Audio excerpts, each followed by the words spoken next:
2024. This is the first budget in Amrit Kal. This budget hopes to build on the foundation laid in the previous budget and the blueprint drawn for India at 100. We envision a prosperous and inclusive India in which the fruits of development will reach all sections and citizens, especially our youth, women, farmers, OBCs, scheduled castes, and scheduled tribes. In the 75th year of our independence, the world has recognized the Indian economy as a bright star. Our current year's economic growth is estimated to be at 7%. It is notable that this is the highest among all the major economies. This is in spite of the massive slowdown globally caused by COVID-19 and the war. The Indian economy is therefore on the right track, and despite a time of challenges, heading towards a bright future. Today, as Indians stand with their head held high and the world appreciates India's achievements and successes, we are sure that elders who had fought for India's independence will, with joy, bless us in our endeavors going forward as well. Our focus on wide-ranging reforms and sound policies implemented through Sabka Prayas, resulting in Jan Bhagidari and targeted support to those in need, helped us perform well in trying times. India's rising global profile is because of the several accomplishments: unique world-class digital public infrastructure, example, Aadhaar, CoWIN, and UPI. COVID vaccination drive in unparalleled scale and speed, proactive role in frontier areas such as achieving the climate-related goals, Mission Life, and National Hydrogen Mission. During the COVID-19 pandemic, we ensured that no one goes to bed hungry with a scheme to supply free food grains to over 80 crore persons for 28 months. Continuing our commitment to ensure food and nutritional security, we are implementing from 1st January 2023 a scheme to supply free food grain to all Antyodaya and priority households for the next 1 year. Under PM Garib Kalyan Anna Yojana, the entire expenditure of about 2 lakh crore will be borne by the central government. In these times of global challenges, the G20 presidency gives us a unique opportunity to strengthen India's role in the world economic order.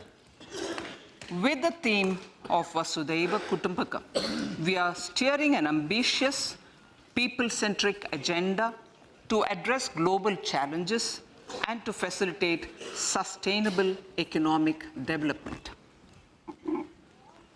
The government's efforts since 2014 have ensured for all citizens a better quality of life and life of dignity.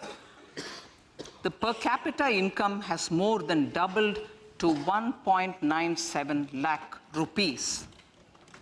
In these 9 years, the Indian economy has increased in size from being 10th to 5th largest in the world. We have significantly improved our position as well as a well-governed and innovative country with a conducive environment for business as reflected in several global indices.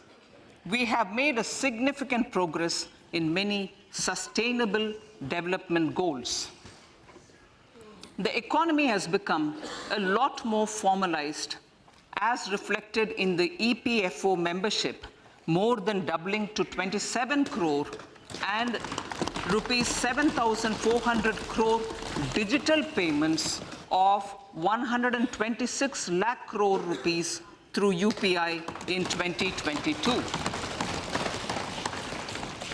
The efficient implementation of many schemes with universalization of targeted benefits has resulted in inclusive development. Some of the schemes are 11.7 crore household toilets under Swachh Bharat mission, which is achieved, 9.6 crore LPG connections under Ujjwala, 220 crore COVID vaccination of 102 crore persons, 47.8 crore PM Jan Dhan bank accounts, insurance cover for 44.6 crore persons under PM Suraksha Bima and PM Jeevan Jyoti Yojana, and cash transfer of 2.2 lakh crores of rupees to 11.4 crore to over 11.4 crore farmers under PM Kisan Samman Nidhi. Our vision for the Amrit Kal includes technology-driven and knowledge-based economy with strong public finances and a robust financial sector. To achieve this, Jan Bhagidari through Sabka Saath Sabka Prayas is essential.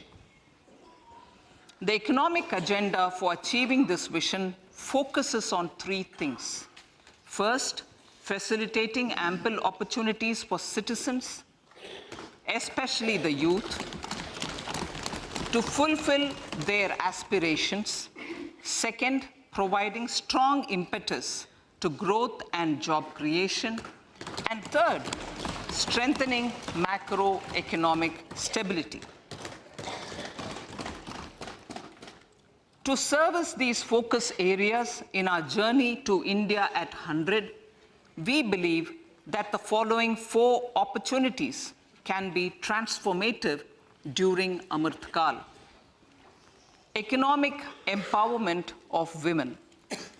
Deen Dayal Antyodaya Yojana National Rural Livelihood Mission has achieved remarkable success by mobilizing rural women into 81 lakh self-help groups. We will enable these groups to reach the next stage of economic empowerment through formation of large producer enterprises or collectives, with each having several thousand members and managed professionally. They will be helped with raw materials supply and for better design, quality, branding, and marketing of their products. Through supporting these policies, they will be enabled to scale up their operations to serve the large consumer markets, as has been the case with the several startups growing into unicorns. PM Vishwakarma Kaushal Samman, PM Vikas. For centuries, traditional artisans and craftspeople who work with their hands using tools have brought renown for India. They're generally referred to as Vishwakarma. The art and the handicraft created by them represents the true spirit of Atmanirbhar Bharat. For the first time, a package of assistance for them has been conceptualized. The new scheme will enable them to improve the quality, scale, and reach of their products, integrating them with the MSME value chain. The components of this scheme will include not only financial support, but also access to advanced skill training, knowledge of modern digital techniques, and efficient green technologies, brand promotion, linkage with local and global markets, digital payments, and social security. This will greatly benefit the scheduled castes, scheduled tribes, OBCs, women, and people belonging to the weaker sections. Tourism. The country offers immense attraction for domestic as well as foreign tourists. There is a large potential to be tapped in tourism. The sector holds huge opportunities for jobs and entrepreneurship for youth in particular. Promotion of tourism will be taken up on mission mode with active participation of states, convergence of government programs, and public-private partnerships. Green growth. We are implementing many programs for green fuel, green energy, green farming, green mobility, green buildings, and green equipment, and policies for efficient use of energy across various economic sectors. These green growth efforts help in reducing carbon intensity of the economy and provides for large-scale green job opportunities.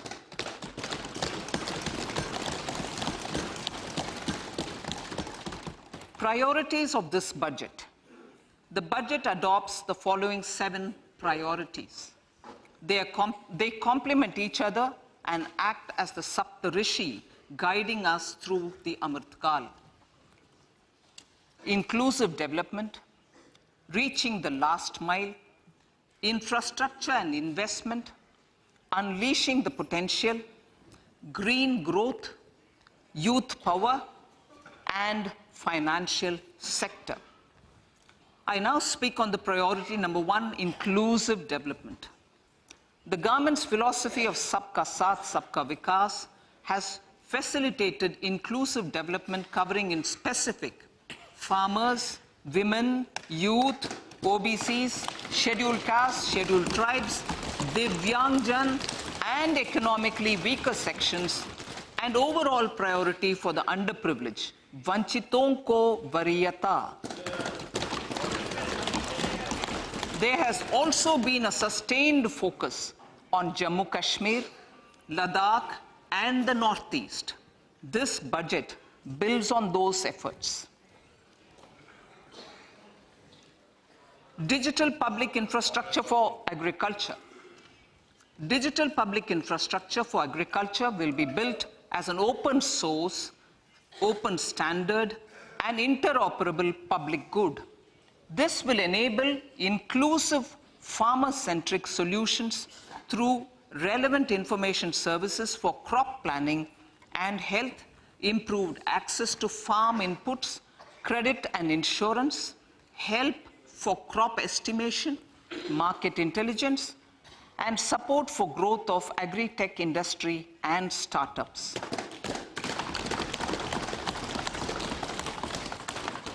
An agriculture accelerator fund. An agriculture accelerator fund will be set up to encourage agri-startups by young entrepreneurs in rural areas. The fund will aim at bringing innovative and affordable solutions for challenges faced by farmers. It will also bring in modern technologies to transform agricultural practices, increase productivity and profitability. To enhance the productivity of extra long staple cotton, we will adopt a cluster-based and value chain approach through public-private partnerships. This will mean collaboration between farmers, state, and industry for input supplies, extension services, and market linkages. We will launch an Atmanirbhar Clean Plant program to boost availability of disease-free, quality planting material for high-value horticultural crops at an outlay of 2,200 crores. Global hub for millets, which are Sri Anna. India is the forefront. India is at the forefront of popularizing millets, whose consumption furthers nutrition, food security, and welfare of farmers, said the Honorable Prime Minister. We are the largest producer and second largest exporter of Sri Anna in the world. We grow several types of Sri Anna, such as Sri Anna Jowar, Sri Anna Ragi, Sri Anna Bajra, Sri Anna Kutu, Ramdana, Kangni, Kutni, Kutki, Kodo, China, and Sama. These have a number of health benefits and have been an integral part of our food for centuries. I acknowledge with pride the huge service done by small farmers in contributing to the health of fellow citizens by growing these Sri Anna.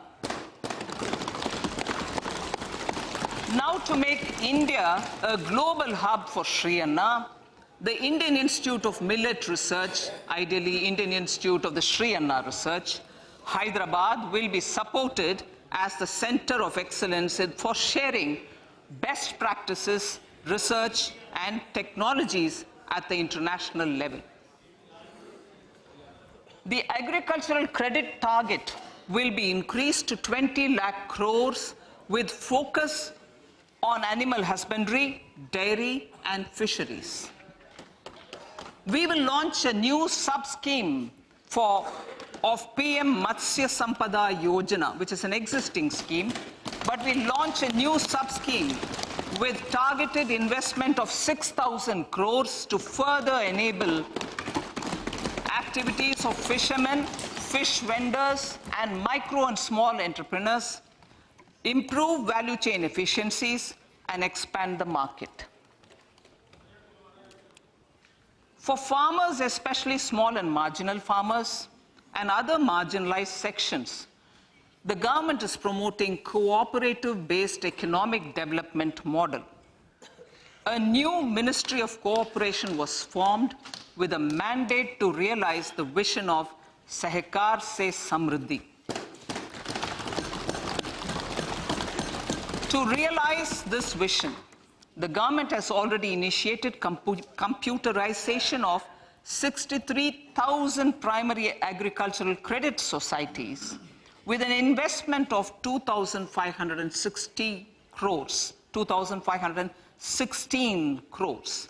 In consultation with all the stakeholders and the states, model bylaws for PACS were formulated, enabling them to become multi-purpose PACS. A national cooperative database is being prepared for countrywide mapping of cooperative societies. With this backdrop, we will implement a plan to set up massive decentralized storage capacity.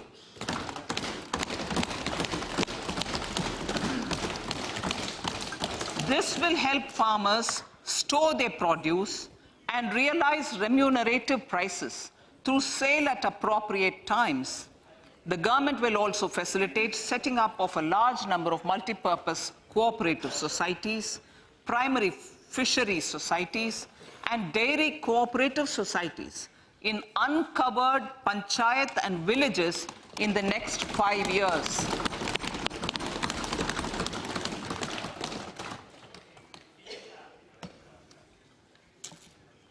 Health, education, and skilling. 157 new nursing colleges will be established in co-location with the existing 157 medical colleges established since 2014. A mission to eliminate sickle cell anemia by 2047 will be launched. It will entail awareness creation, universal screening of 7 crore people in the age group of 0 to 40 years in affected tribal areas, and counseling through collaborative efforts of central ministries and state governments. Facilities in select ICMR labs, Indian Council for Medical Research Labs, will be made available for research by public and private medical college faculty and private sector R&D teams for encouraging collaborative research and innovation. A new program to promote research and innovation in pharmaceuticals will be taken up through centers of excellence. We shall also encourage industry to invest in research and development in specific priority areas. Dedicated multidisciplinary courses for medical devices will be supported in existing institutions to ensure availability of skilled manpower for futuristic medical technologies, high-end manufacturing, and research. Teachers' training. Teachers' training will be re-envisioned through innovative pedagogy, curriculum transaction, continuous professional development, dipstick surveys, and ICT implementation. The District Institute of Education and Training will be developed as vibrant institutes of excellence for this purpose.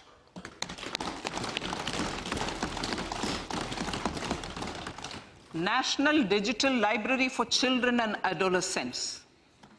A National Digital Library for Children and Adolescents will be set up for facilitating availability of quality books across geographies, languages, genres, and levels, and device-agnostic accessibility.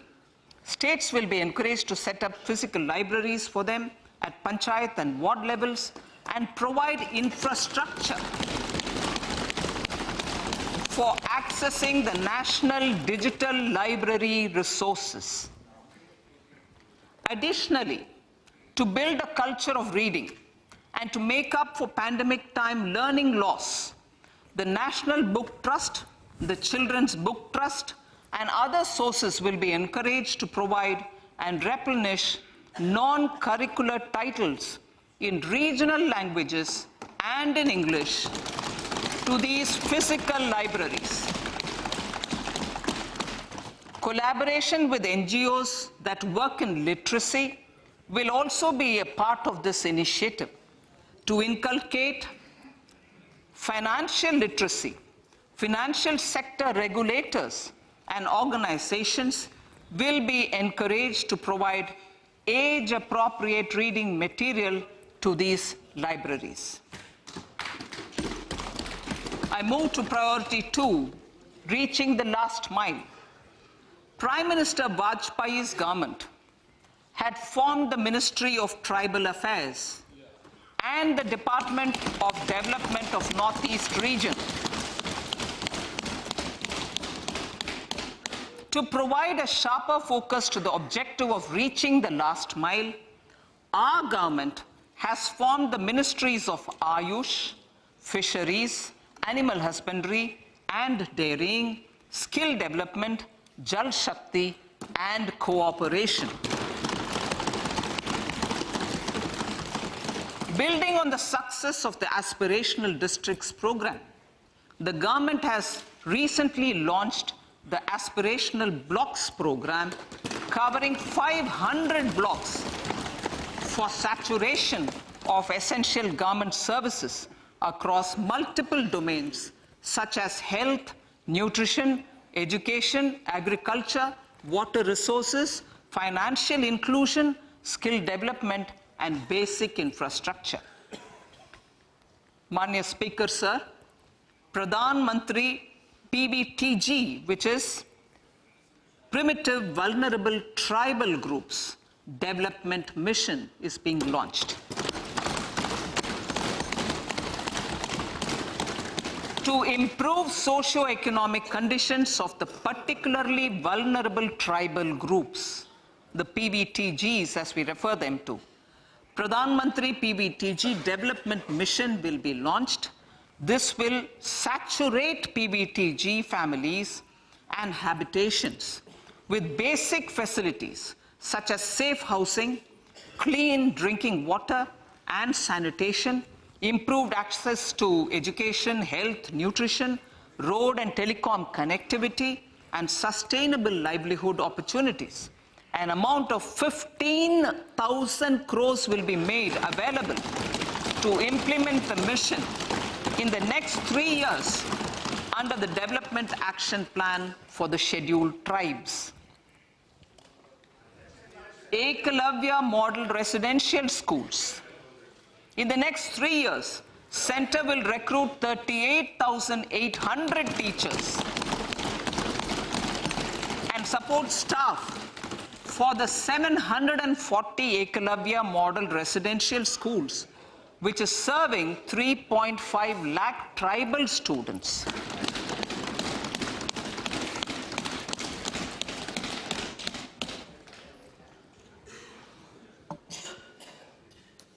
In the drought-prone central regions of Karnataka, central assistance of 5,300 crore will be given to Upper Bhadra project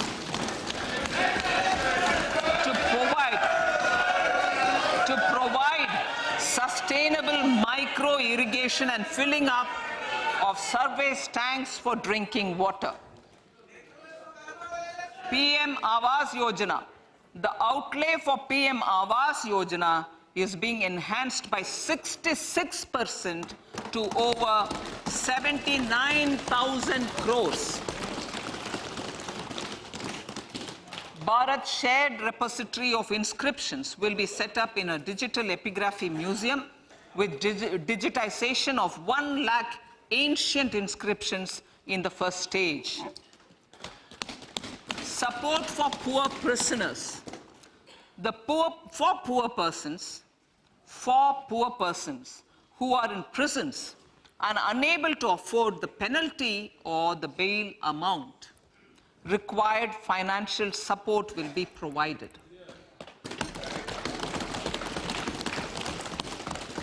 Priority number 3, infrastructure and investment.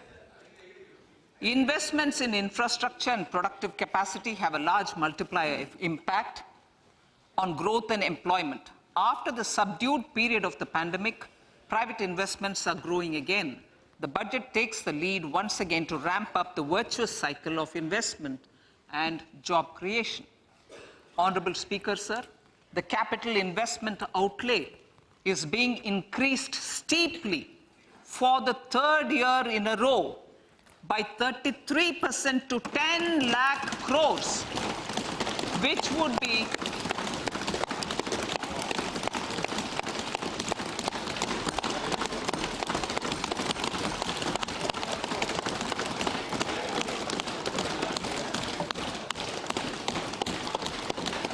which would be 3.3% of GDP.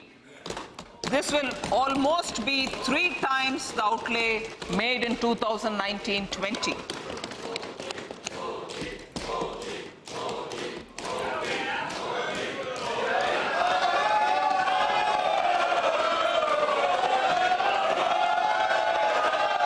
This substantial increase in recent years is central to the government's efforts to enhance growth potential and job creation, crowd in private investments, and provide a cushion against global headwinds. The direct capital investment by the center is complemented by the provision made for creation of capital assets through grants and aids to state. The effective capital expenditure of the center is budgeted at 13.7 lakh crore rupees, which will be 4.5% of GDP. Support to state governments for capital investment. I have decided to continue the 50-year interest-free loan to state governments for 1 more year to spur investment in infrastructure and to incentivize them for complementary policies actions with a significantly enhanced outlay of 1.3 lakh crores. The newly established Infrastructure Finance Secretariat will assist all stakeholders for more private investment in infrastructure, including railways, roads, urban infrastructure and power, which are predominantly depend on public resources.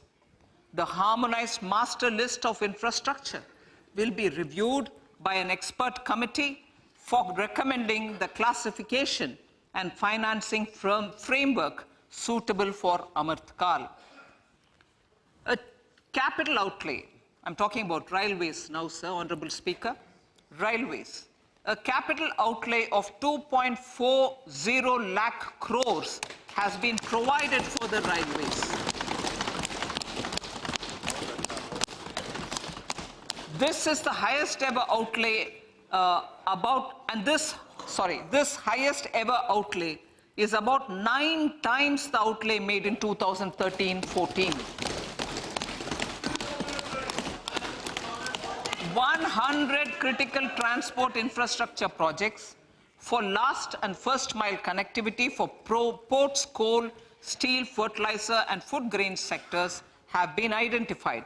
They will be taken up on priority with investment of 75,000 crores, including 15,000 crore from private sources.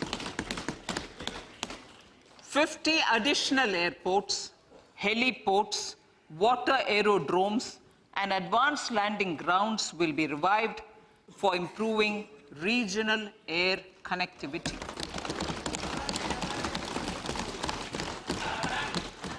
Sustainable cities for tomorrow.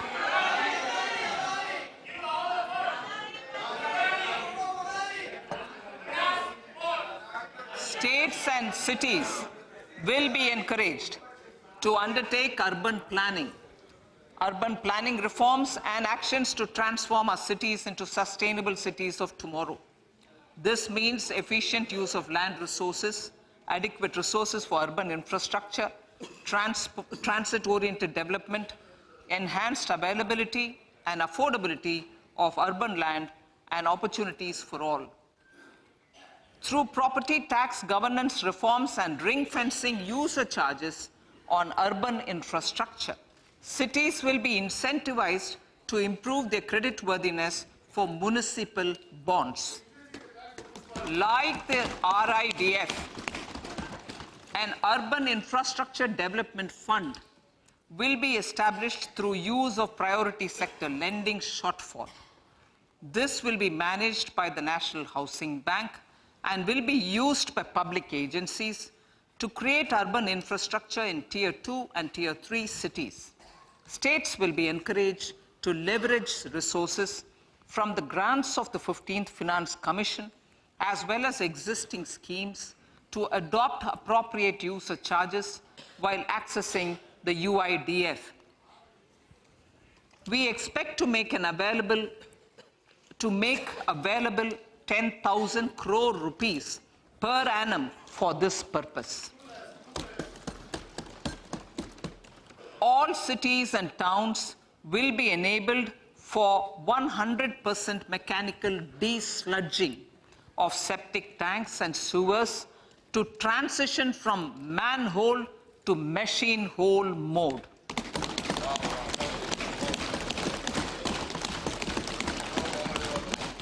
Enhanced focus will be provided for scientific management of dry and wet waste. Honorable Speaker, sir, our Prime Minister had said, good governance is the key to a nation's progress.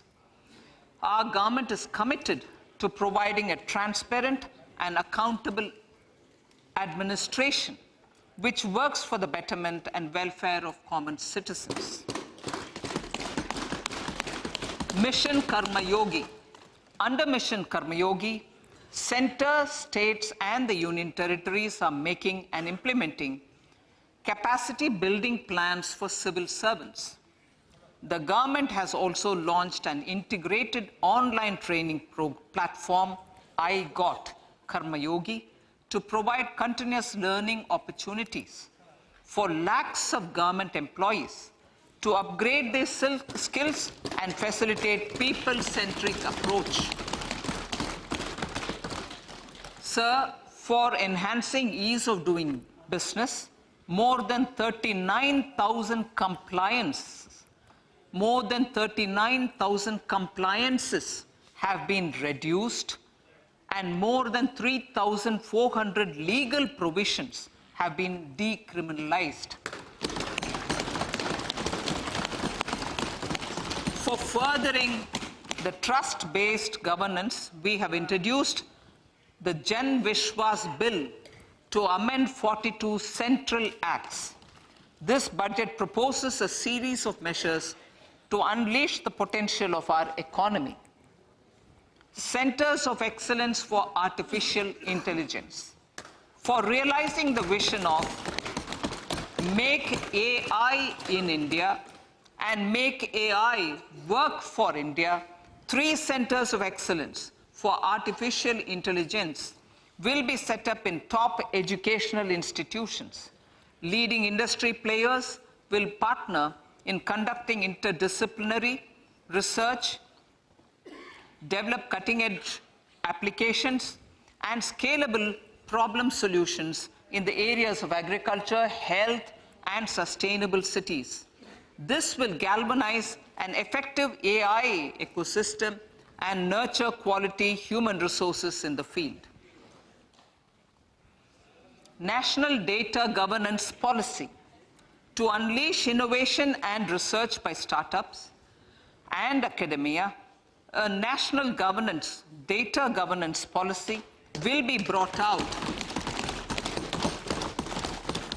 This will enable access to anonymized data. The KYC process will be simplified, adopting a risk-based instead of one-size-fits-all approach. The financial sector regulators will also be encouraged to have a KYC system fully amenable to meet the needs of digital India. One-stop solution for identity and address updating. A one-stop solution for reconciliation and updating of identity and address of individuals maintained by various government agencies, regulators, and regulated entities will be established using DigiLocker service and Aadhaar as foundational identity. Speaker, sir, common business identifier. For the business establishments required to have a permanent account number, the PAN will be used as the common identifier for all digital systems of specified government agencies. This will bring ease of doing business, and it will be facilitated through a legal mandate. For obviating the need for separate submission of same information to different government agencies, a system of unified filing process will be set up. Such filing of information or return in simplified forms on a common portal will be shared with other agencies as per the filer's choice. Vivad Se Vishwas 1, relief for MSMEs. In cases of failure by MSMEs to execute contracts during the COVID period, 95% of the forfeited amount relating to the bid or performance security will be returned to them by government and government undertakings. This will provide relief to the MSMEs. Vivad Se Vishwas 2, settling contractual disputes. To settle contractual disputes of government and government undertakings, wherein arbitral award is under challenge in a court, a voluntary settlement scheme with standardized terms will be introduced. This will be done by offering graded settlement terms depending on pendency level of the dispute.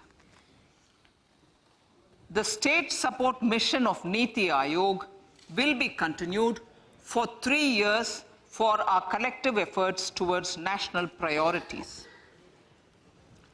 Result-based financing. To better allocate scarce resources for competing development needs, the financing of select schemes will be changed on a pilot basis from input-based to result-based. E-courts. For efficient administration of justice, Phase 3 of the e-courts project will be launched with an outlay of 7,000 crores. Fintech services in India have been facilitated by our digital public infrastructure, including Aadhaar, PM Jan Dhan Yojana, Video, KYC, India Stack, and UPI. To enable more fintech innovative services, the scope of documents available in DigiLocker for individuals will be expanded. An entity, DigiLocker, will be set up for the use by MSMEs, large businesses, and also charitable trusts. This will be towards storing and sharing documents online securely whenever needed with various authorities, regulators, banks, and other business entities. 5G services. 100 labs for developing applications using 5G services will be set up in engineering institutions.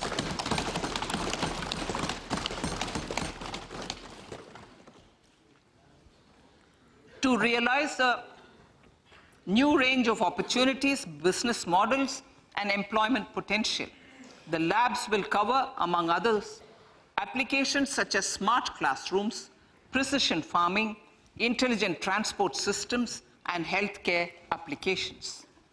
Lab-grown diamonds. Lab-grown diamonds is a technology and innovation-driven emerging sector with high employment potential. These environment-friendly diamonds, which have optically and chemically the same properties as natural diamonds. To encourage indigenous production of LGD, lab-grown diamond seeds and machines, and to reduce import dependency, a research and development grant will be provided to one of the IITs for 5 years. To reduce the cost of production, a proposal to review the custom duty on LGD seeds will be indicated in Part B of the speech. I come to the fifth priority, Honorable Speaker, sir, green growth. Honorable Prime Minister has given a vision for life or lifestyle for environment to spur a movement of environmentally conscious lifestyle. India is moving forward firmly for the Panchamrit, the net zero carbon emission by 2070 to usher in green industrial and economic transition. This budget builds on our focus on green growth. The recently launched National Green Hydrogen Mission, with an outlay of 19,700 crores, will facilitate transition of the economy to low carbon intensity, reduce dependence on fossil fuel imports, and make the country assume technology and market leadership in this sunrise sector. Our target is to reach an annual production of 5 MMT by 2030. Energy transition.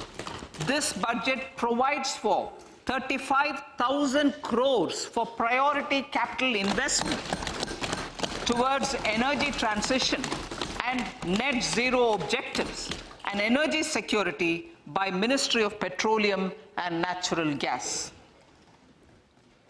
To steer the economy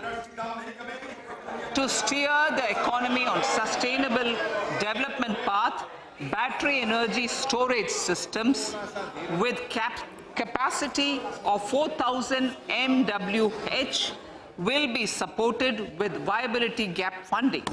A detailed framework for pumped storage projects will also be formulated. Renewable energy evacuation. the interstate transmission system for evacuation and grid integration of 13 gigawatt renewable energy from Ladakh will be constructed with investment of 20,700 crore, including central support of 8,300 crores.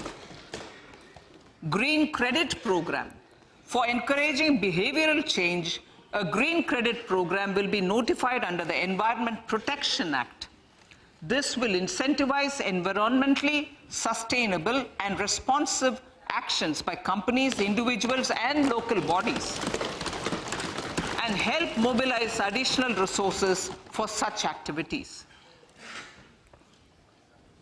PM Program for Restoration, Awareness, Nourishment, and Amelioration of Mother Earth, PM Pranam, will be launched to incentivize states and union territories to promote alternative fertilizers and balanced use of chemical fertilizers. Go Bardhan Scheme. 500 new waste to wealth plants under Go Bardhan, galvanizing organic bio-agro resources done. Go Bardhan scheme will be established for promoting circular economy. These will include 200 compressed biogas plants, including 75 plants in urban areas, and 300 community or cluster-based plants at a total investment of 10,000 crores. I will refer to this in Part B also.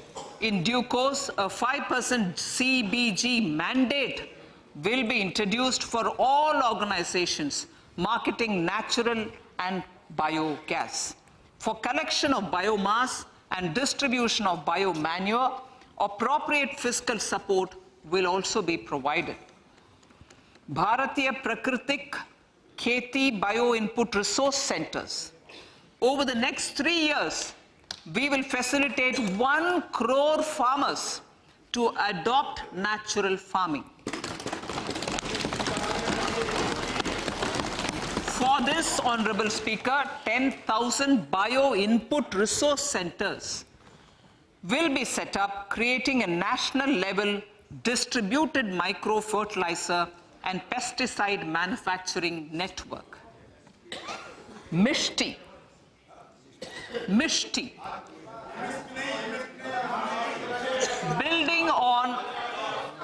Building on India's success in afforestation, mangrove initiative for shoreline habitats and tangible incomes, Mishti, will be taken up for mangrove plantation along the coastline and on salt pan lands wherever feasible through convergence between Manrega, Campa, Fund and other sources. Amrit Dharohar. Wetlands are vital ecosystems which sustain biological diversity. In his latest Mann Ki Baat, the Prime Minister said, now, I quote, now the total number of Ramsar sites in our country has increased to 75, whereas before 2014, there were only 26, unquote. Local communities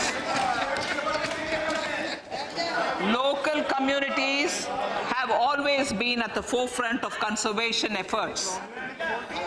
The government will promote their unique conservation values through Amrit Dharohar, a scheme that will be implemented over the next 3 years to encourage optimal use of wetlands and enhance biodiversity, carbon stock, ecotourism opportunities, and income generation for local communities. Coastal shipping. Coastal shipping will be promoted as the energy efficient and lower cost mode of transport, both for passengers and freight, through PPP mode with viability gap funding. Vehicle replacement. Vehicle replacement is an important continuing policy, replacing the old I know. Replacing. Absolutely. Thank you. Replacing old polluting vehicles. Maybe applicable, right? Replacing old polluting vehicles is an important part of greening our economy. In furtherance of the vehicle scrapping policy mentioned in Budget 21-22, I have allocated adequate funds to scrap old vehicles of the central government. States will also be supported in replacing old vehicles and old state ambulances. Honorable Speaker, sir, I move to priority 6, youth power. To empower our youth and help the Amrit PD realize their dreams, we have formulated the National Education Policy, which is very wide in its scope, but one of the things is also to focus on skilling, adopted economic policies that facilitate job creation at scale and have supported business opportunities. Pradhan Mantri Kaushal Vikas Yojana. Pradhan Mantri Kaushal Vikas Yojana 4.0 will be launched to skill lakhs of youth within the next 3 years. On-job training, industry partnership, and alignment of courses with needs of industry will be emphasized.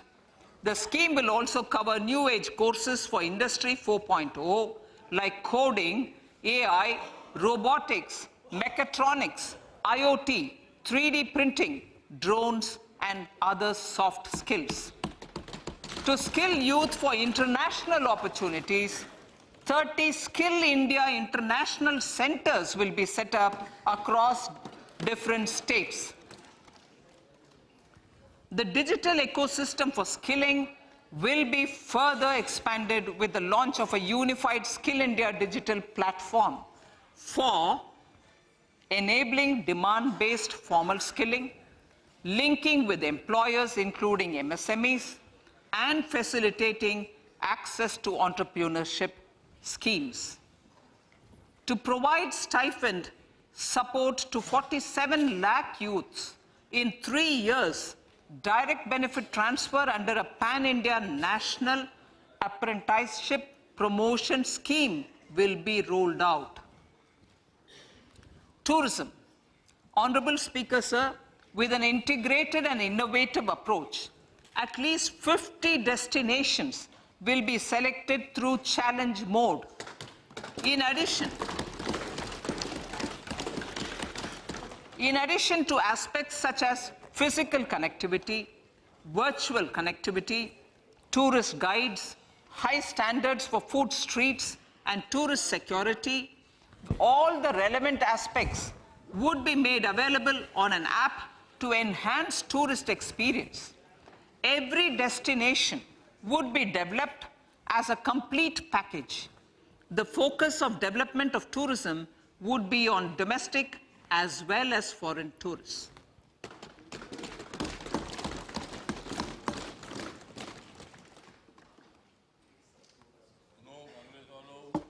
Sector-specific skilling and entrepreneurship development will be dovetailed to achieve the objectives of Dekho Apna Desh initiative. This was launched as an appeal by the Honorable Prime Minister to the middle class to prefer domestic tourism over international tourism. The integrated development of theme-based tourist circuits, the Swadesh Darshan scheme, was also launched. Under the Vibrant Villages program, tourism infrastructure and amenities will be facilitated in border villages. Unity Mall.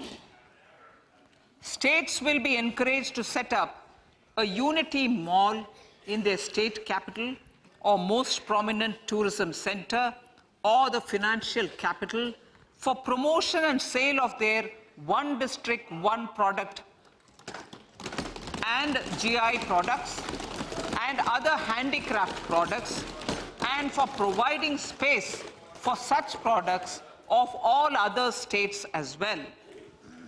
Sir, priority number 7, financial sector. Our reforms in the financial sector and innovative use of technology have led to financial inclusion at scale, better and faster service delivery, ease of access to credit, and participation in financial markets. This budget proposes to further these measures. Credit guarantee for MSMEs. Last year, I proposed revamping of the credit guarantee scheme for the MSMEs. I am happy to announce that the revamped scheme will take effect from 1st April 2023 through infusion of 9,000 crores in the corpus. This will enable additional collateral-free guaranteed credit of 2 lakh crores of rupees. Further, the cost of credit will be reduced by about 1%. A national financial information registry will be set up to serve as the central repository of financial and ancillary information.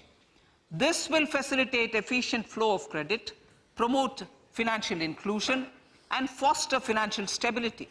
A new legislative framework will govern this credit public infrastructure and will be designed in consultation with the RBI. To meet the needs of Amritkal and to facilitate optimum regulation in the financial sector, public consultation, as necessary and feasible, will be brought to the process of regulation making and issuing subsidiary directions.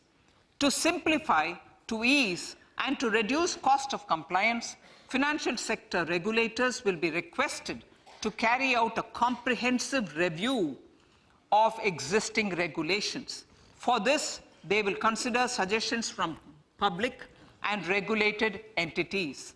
Time limits to decide the application under various regulations will also be laid down. Honorable Speaker, sir, to enhance business activities in GIFT IFSC, the following measures will be taken. Delegating powers under the SEZ Act to the IFSCA to avoid dual regulation. Setting up a single window IT system for registration and approval of IFSCA, SEZ authorities, GSTN, RBI, SEBI, and IRDAI. Permitting acquisition financing by IFSC banking units of foreign banks. Establishing a subsidiary of Exim Bank for trade refinancing. Amending IFSCA Act for statutory provisions for arbitration, ancillary services, and avoiding dual regulation under the SEZ Act, and recognizing offshore derivative instruments as valid contracts. Honorable Speaker, sir, data embassy. For countries looking for digital continuity solutions, we will facilitate setting up of their data embassies in GIFT IFSC.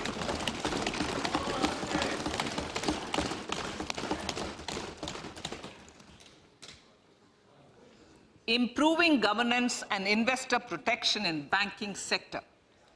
To improve bank governance and enhance investors' protection, certain amendments to the Banking Regulation Act, the Banking Companies Act, and the Reserve Bank of India Act are being proposed.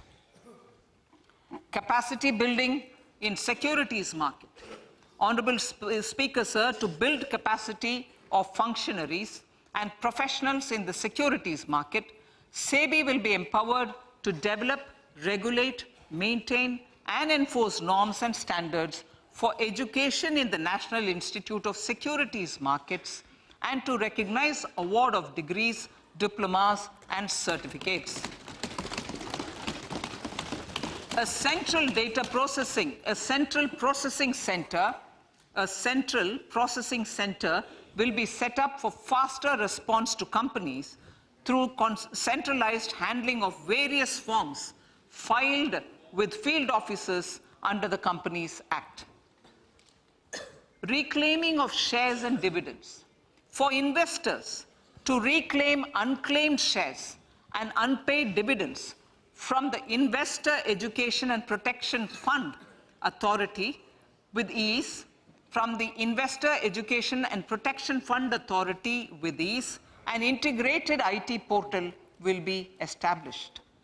Digital payments continue to find wide acceptance. In 2022, they show an increase of 76% in transaction and 91% in value. Fiscal support for this digital public infrastructure will continue in 2023-2024. Azadi ka Amrit Mahotsav, Mahila Samman Bachat Patra. For commemorating Azadi Ka Amrit Mahotsav, a one-time new small savings scheme, Mahila Samman Savings Patra or Savings Certificate, Mahila Samman Savings Certificate will be made available for a 2-year period up to March 2025.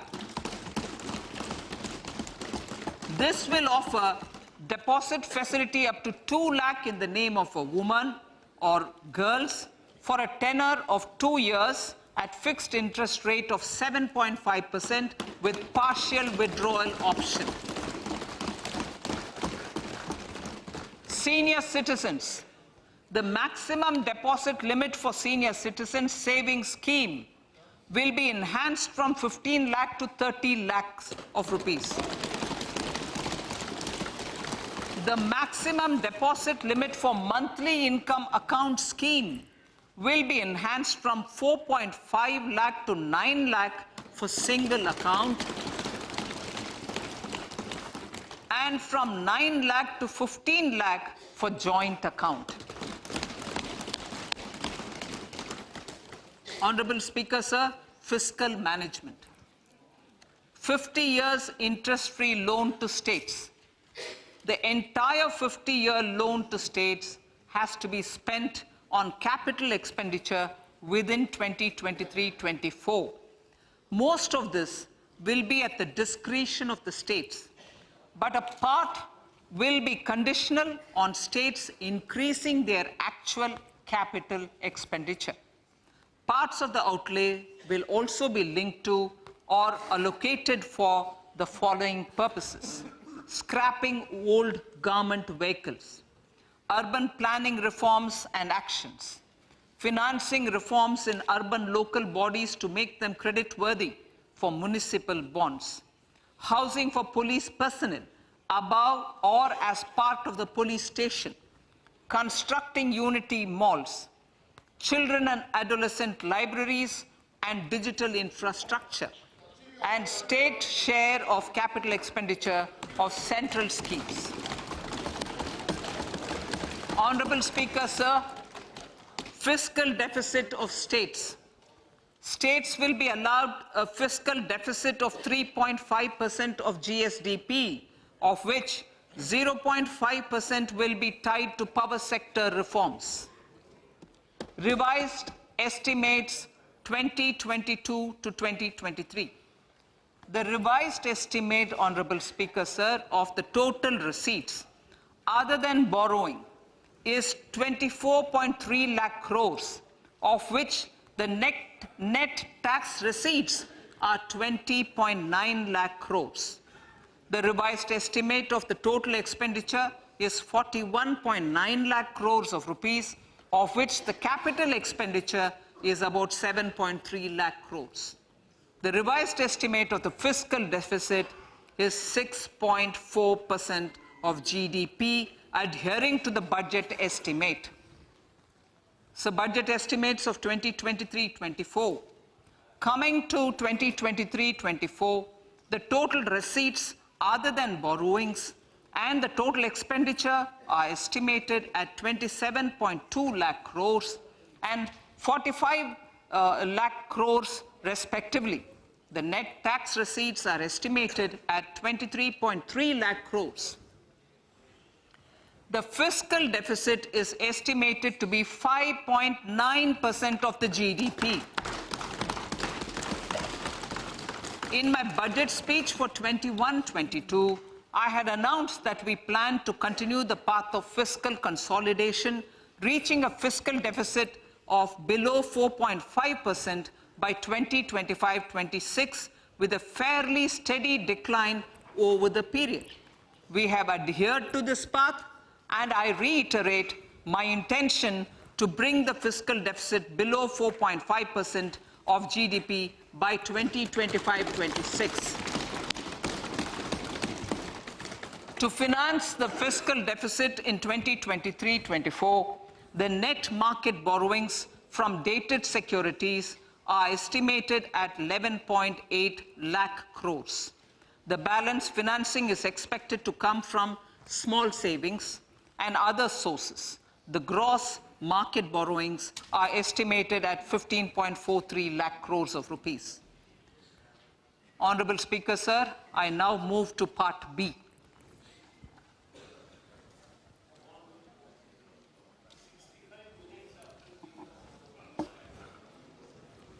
Indirect taxes.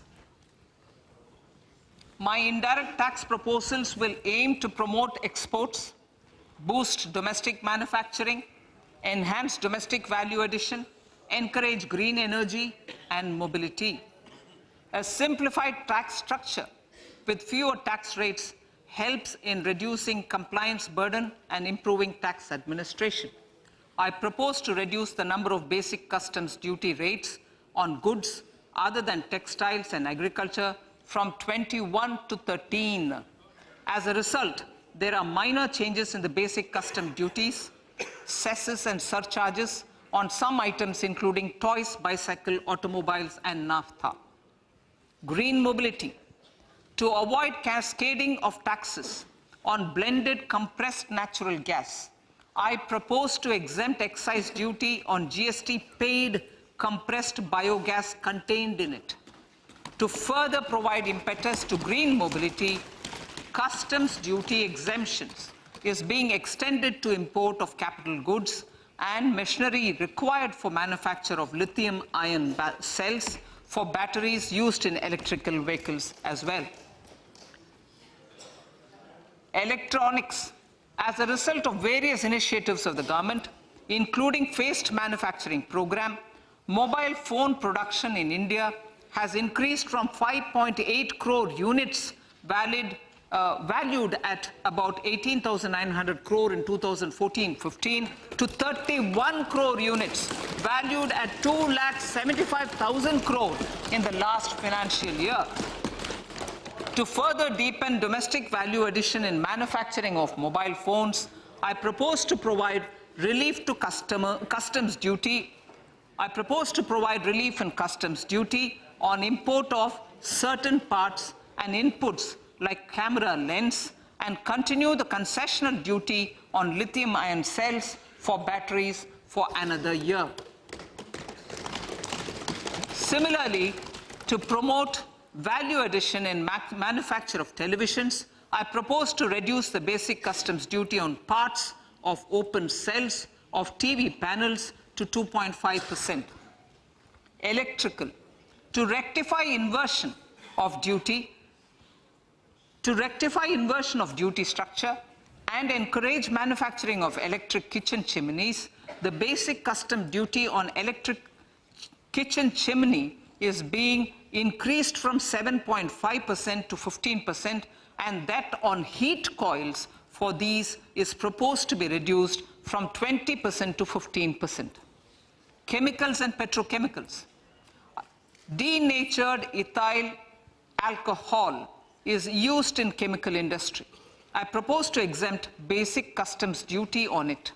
This will also support the ethanol blending program and facilitate an endeavor for energy transition. Basic customs duty is also being reduced on acid-grade fluorospar from 5% to 2.5% to make the domestic fluorochemicals industry competitive. Further, the basic customs duty on crude glycerin for use in manufacture of epichlorohydrin is proposed to be reduced from 7.5% to 2.5%.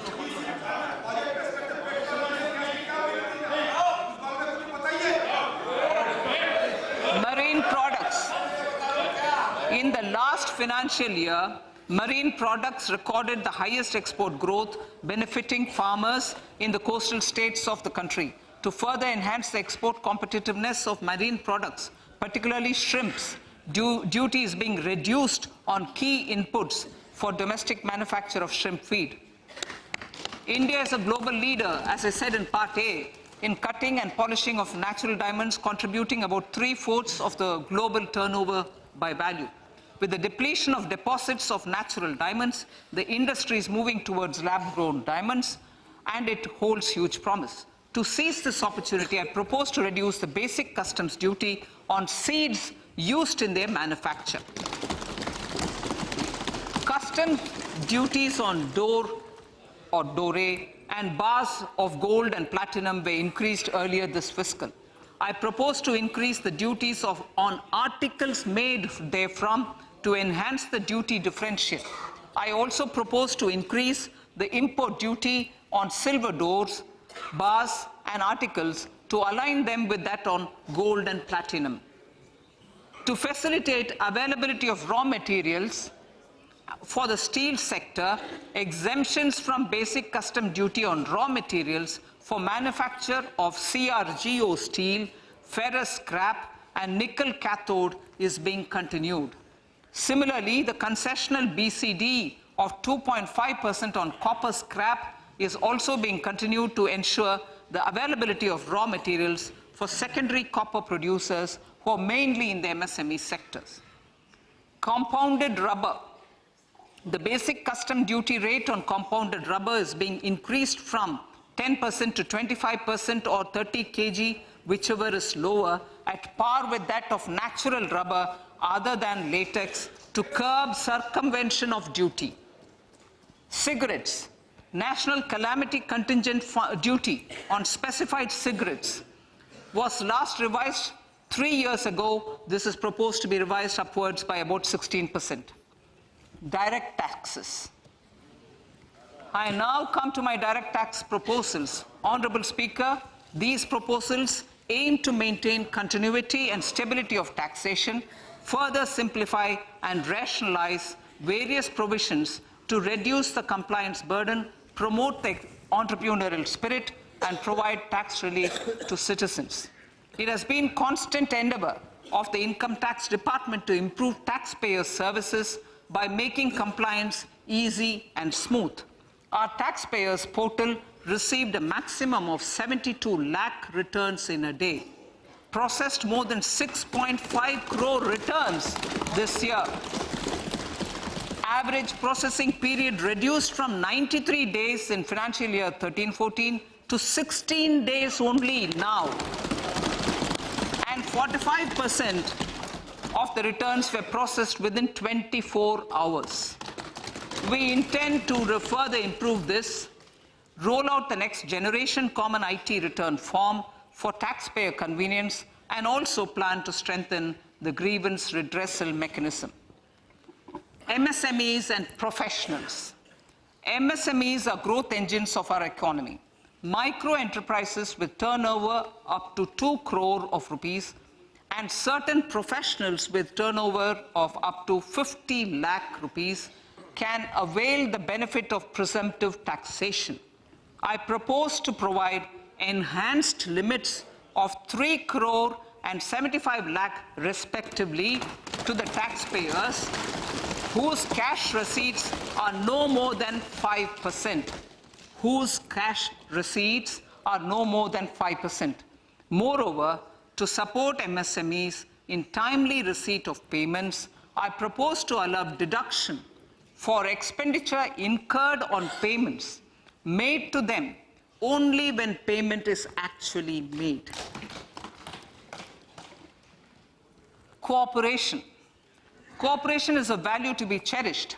In realizing our Prime Minister's goal for Sehkar Se Samriddhi and his resolve to connect the spirit of cooperation with the spirit of Amrit Kal, In addition to the measures proposed in Part A, I have a slew of proposals for the cooperation sector. First, new cooperatives that commence manufacturing activities till 2024, 31st March, shall get the benefit of a lower tax rate of 15%, as is presently available to new manufacturing companies. Secondly, I propose to provide an opportunity to sugar cooperatives to claim payments made to sugarcane farmers for the period prior to the assessment year 2016-17 as expenditure. This is expected to provide them a relief of almost 10,000 crores.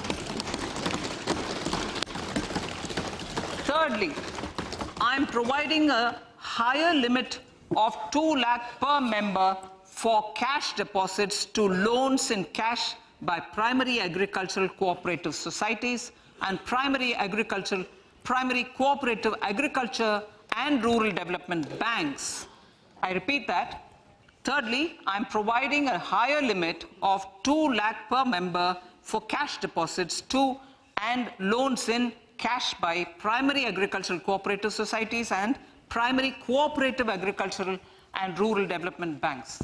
Similarly, a higher limit of 3 crore for TDS on cash withdrawal is being provided to cooperative societies. Startups.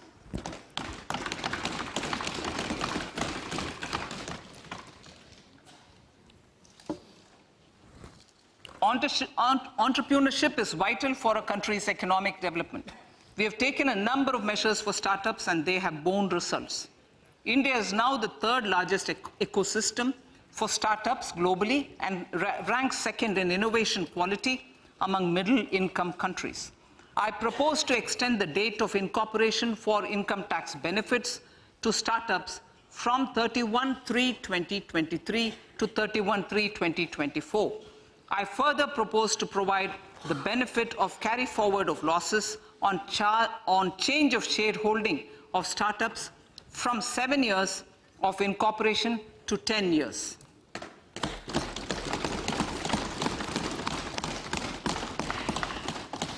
To reduce the pendency of appeals at commissioner level, I propose to deploy about 100 joint commissioners for disposal of small appeals. We shall also be more selective in taking up cases for scrutiny of returns already received this year. Better targeting of tax concessions.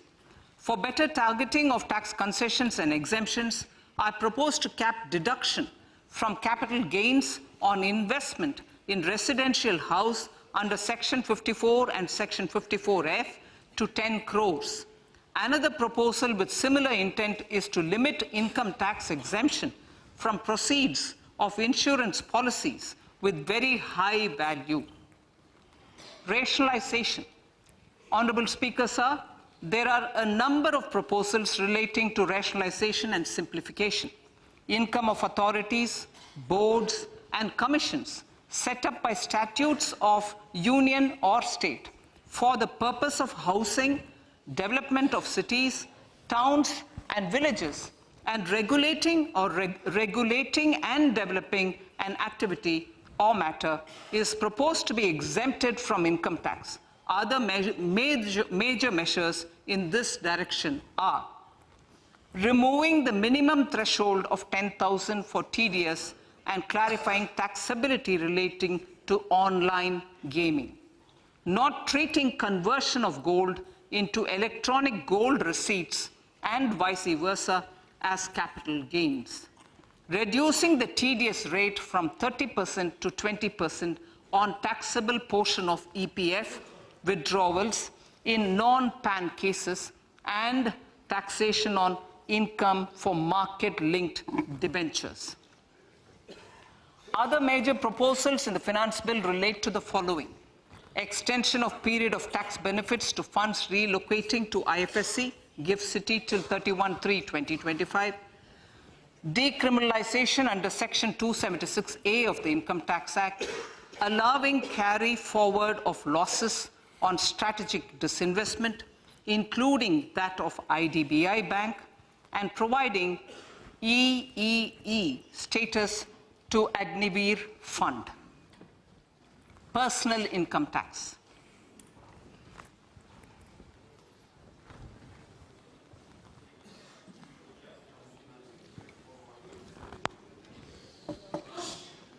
Now I come to what everyone is waiting for.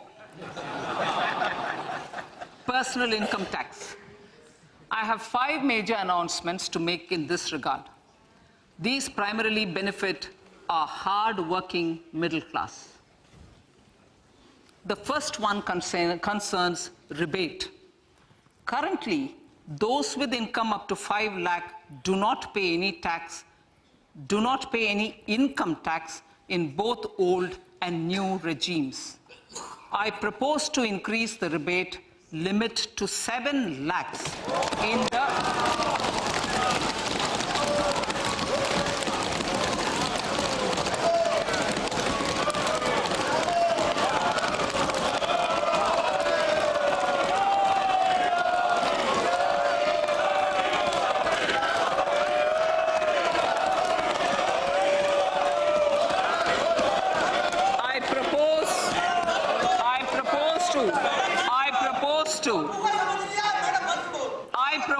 to increase the rebate limit to 7 lakh in the new tax regime.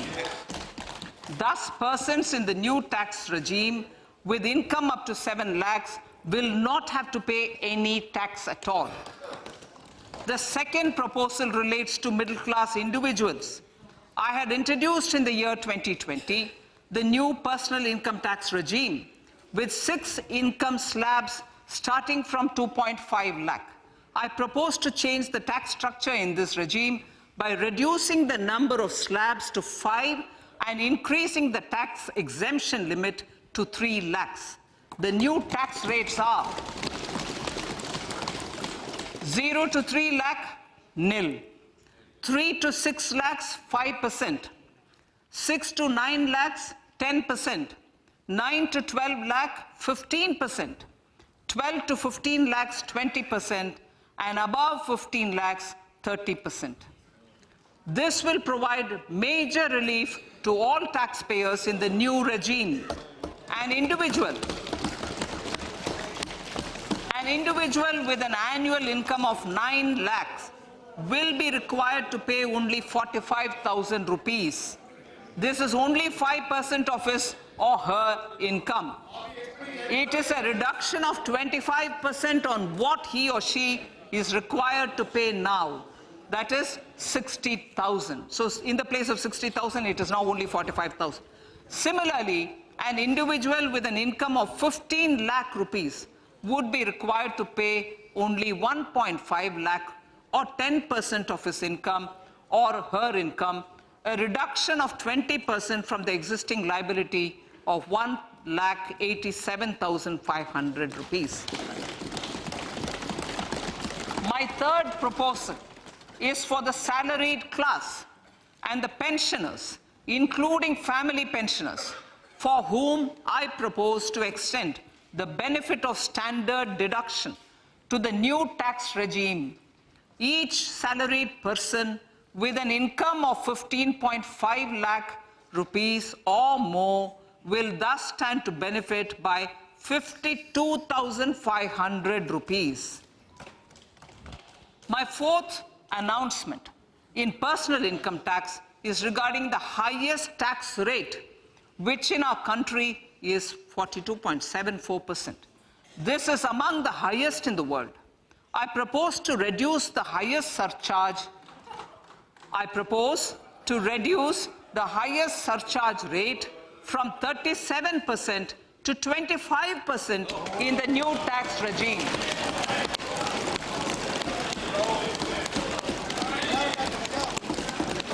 This would result in reduction of the maximum rate. This would result in the reduction of the maximum tax rate to 39%. Lastly, the limit of 3 lakh rupees for tax exemption on leave encashment on retirement of non-government salaried employees was last fixed in the year 2002, when the highest basic pay in the government was only 30,000 rupees per month. In line with the increase in the government salaries, I am proposing to increase this limit to 25 lakh rupees.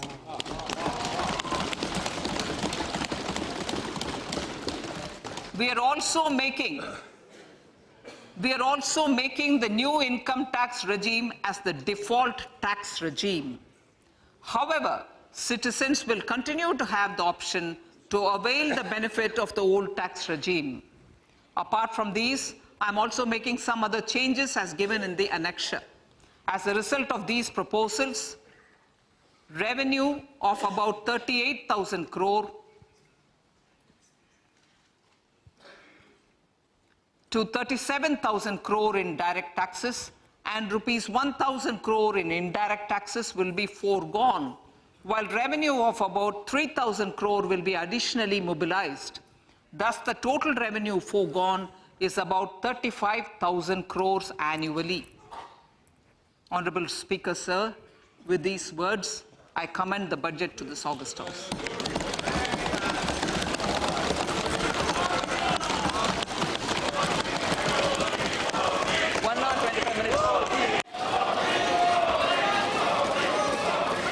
Item number 1, माननीय Item number 2, Srimati Nirmala Sitharaman ji. Sir, with your permission, I lay on the table of the following statements. Under Section 3(1) of the Fiscal Responsibility Budget Management Act 2003, 1. Medium-term fiscal policy cum fiscal policy strategy statement and macroeconomic framework statement. माननीय सदस्यगण, जैसा कि आपको समाचार भाग 2 के माध्यम से पहले ही सूचित किया जा चुका है कि माननीय वित्त मंत्री जी के बजट भाषण की प्रतियां हार्ड कॉपी के रूप में उपलब्ध कराई गई है। आप बजट भाषण की अपनी अपनी प्रति प्रकाशन पलक से ले लें। आपको ये भी सूचित किया जाता है कि माननीय मंत्री द्वारा बजट प्रस्तुत किए जाने के पश्चात उसकी प्रतियां आपको मेंबर्स पोर्टल के माध्यम से उपलब्ध करा दी जाएगी। आइटम नंबर 3, माननीय मंत्री जी, वित्त मंत्री जी। Sir, with your permission, I rise to move for leave to introduce the Finance Bill 2023. प्रश्न ये कि विधेयक को पुनर्स्थापित करने की अनुमति प्रदान की जाए। जो सदस्य इसके पक्ष में हाँ कहें, जो सदस्य विरोध में ना कहें। मेरे विचार में निर्णय हाँ वालों के पक्ष में माननीय मंत्री जी विधेयक को पुनर्स्थापित करें। Sir, I introduce the bill. सभा की कार्रवाई कल गुरुवार दिनांक 2 फरवरी 2023 को प्राप्त 11 बजे तक के लिए स्थगित की जाती है।